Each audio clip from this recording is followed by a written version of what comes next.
Hi there, Kalyn here, and welcome to another video in the Too Many Cards series that Emily Leiphart and I have created. Today, we're making projects with stamps and dies from Concord and 9th. We're using the Fine Line Florals stamp set and coordinating die set, and we were lucky enough to be able to get a sneak peek of the filled-in floral stamp set and die set, which will be available very soon. First, I'm going to make a card using the largest stamp in the Fine Line Floral set, and I'm using my MISTI to stamp this down on my card base a couple of times just to get a nice clean impression.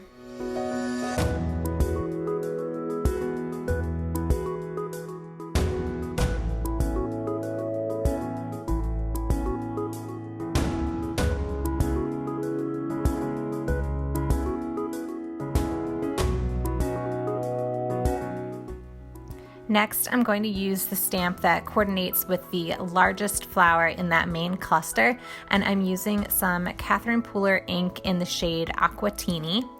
And I'm just stamping that down on my MISTI. You can see it's a very, it's almost like a pigment ink, so it just takes a little bit more stamping to get it nice and clear, but that's what the MISTI is for, so it really helped get a nice saturated green color there.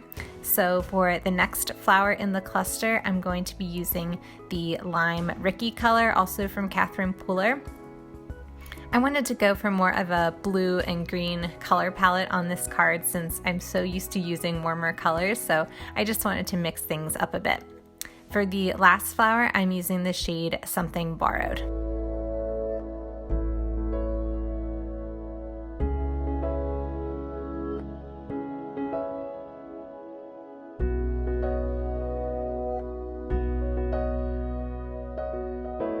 I knew I wanted to stamp some leaves on the card front as well, but I had to mask them. So I used the filled-in florals die set to cut the large flower from some scrap paper, and then I used that as a mask to stamp my leaves. So I just used some Limeade Ice ink from Paper Tray ink to stamp the leaf, and I did that a couple of times. And now I'm using that same mask again, and I'm going to stamp a leaf above that main flower. At first, I decided to stamp that upper leaf with some ink from Hero Arts in the Mint Julep shade, but then I decided that color probably would clash a little bit with the teal that I used on the main flower. So I decided to use Paper Tray Ink's Blueberry Sky and stamp that same leaf just right over top. For the sentiment, I used the You're on My Mind sentiment, and that's from the Filled-in Floral set, and I stamped that down using the same Blueberry Sky ink color. After all of the main stamping was done, I decided to add in some of the speckles or paint splatter or whatever you would like to call them that come in the Fine Lines Florals set, and I just did that to give it some texture, and I really like the way that just kind of fills in some of those other flowers and gives it a really whimsical look.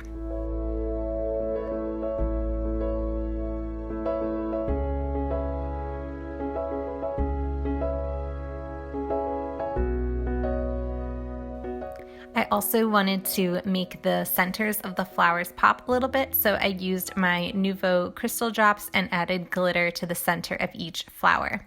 And then for a final touch, I added in some sequins.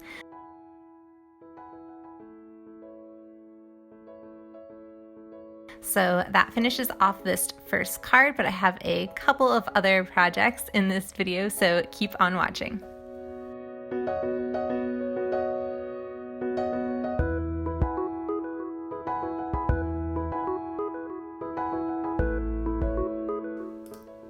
For this next card, I'm going to use a combination of the Filled-in Florals set and the Fine Line Florals die set.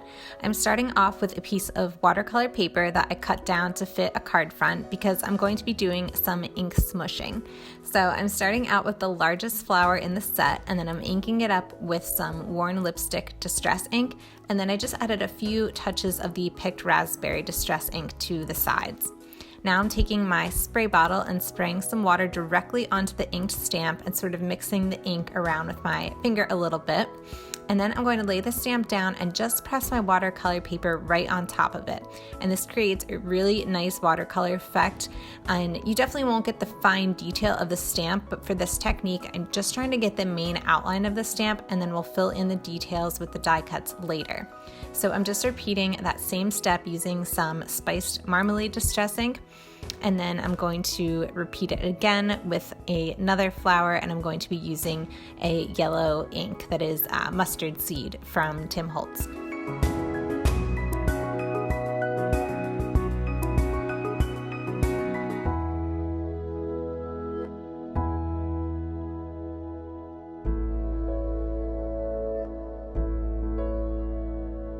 Now I'm going to stamp down some leaves using Limeade Ice ink, as well as some Hawaiian Shores ink, and both of those are from Paper Tray ink.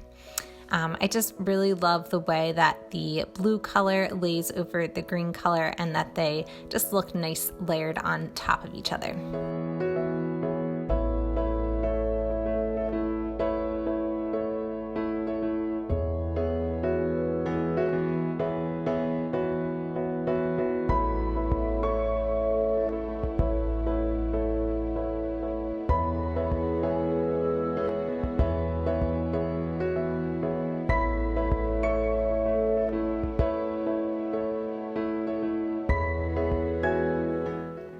Now that all of my inking is done, I'm going to die cut out each flower with a coordinating color of cardstock.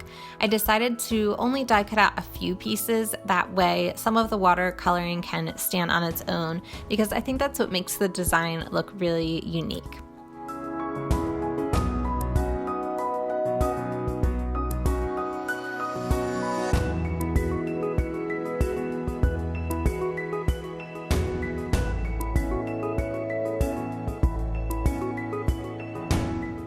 Once all of my flowers and leaves are die cut, I'm going to stamp the center of each in a coordinating ink color.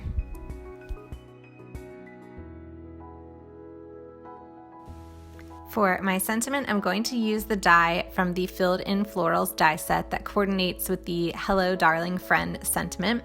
So I just die cut that out of white cardstock and then stamped the sentiment down in black.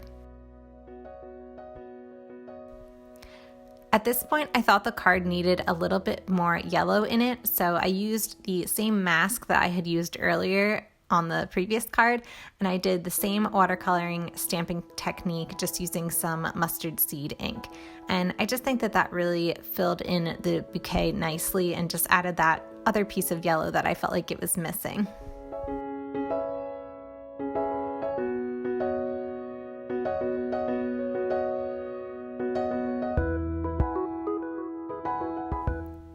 So now I'm going to adhere down all of the die cut pieces that I have, and some of them are going to go off the edges like the leaves at the top and bottom, and then I'm just going to snip off the excess on the edges of the card.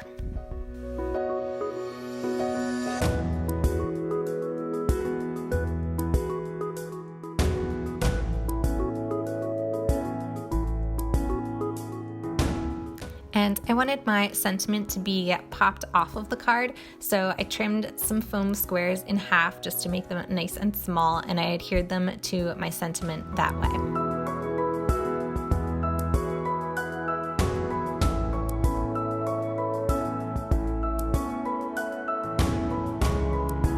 And that's going to finish off the second card. I really love how this one turned out. Now on to the next project.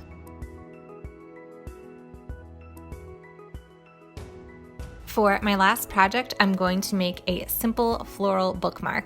I'm using a Paper Smooches bookmark die, but you could use any die cut that you have, or you can even just cut your own with your paper trimmer. So I'm just sticking that in my MISTI for easy stamping because I'm going to be doing some layering in this stamping. So first I'm using the big flower from the Fine Line Florals set again, and I'm using some Catherine Pooler Sweet 16 ink on that. And I wanted to try some ink blending with this, so I used the sugared lavender ink on my Tim Holtz inking tool and just lightly blended some of that in the center of the stamp.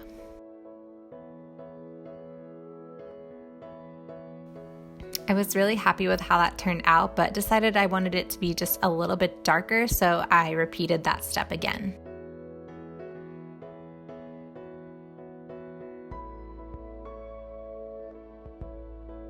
Then I just stamped the center of the flower using that same sugared lavender color and did it a few times to make sure it was nice and dark.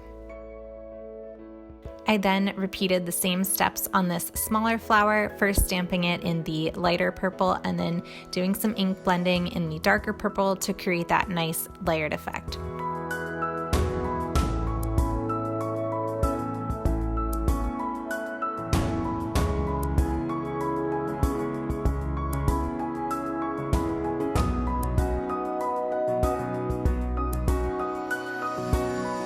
For the leaves, I could have masked off the flowers to make sure that they didn't overlap, but since I was planning on stamping them in such a light pink, I didn't think they needed it. So then I stamped the second large flower at the top of the bookmark and repeated the same ink blending steps as before.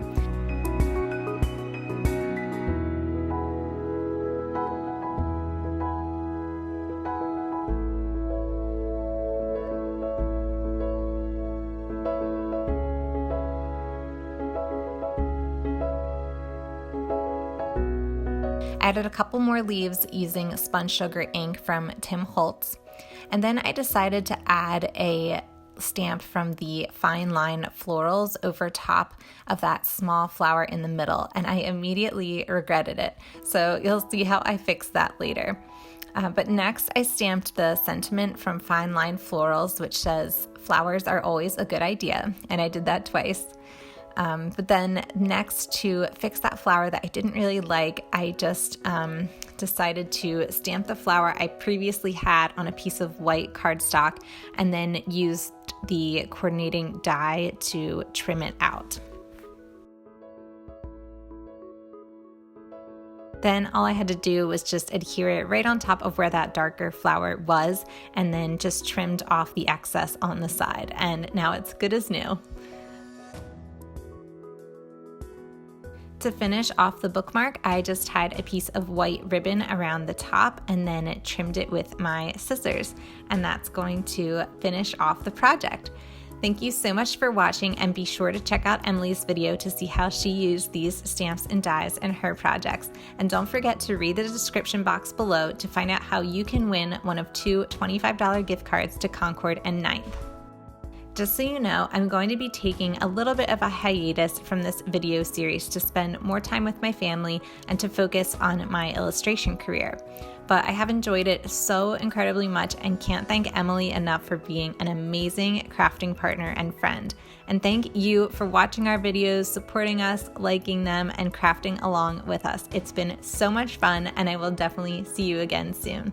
Thank you so much for watching.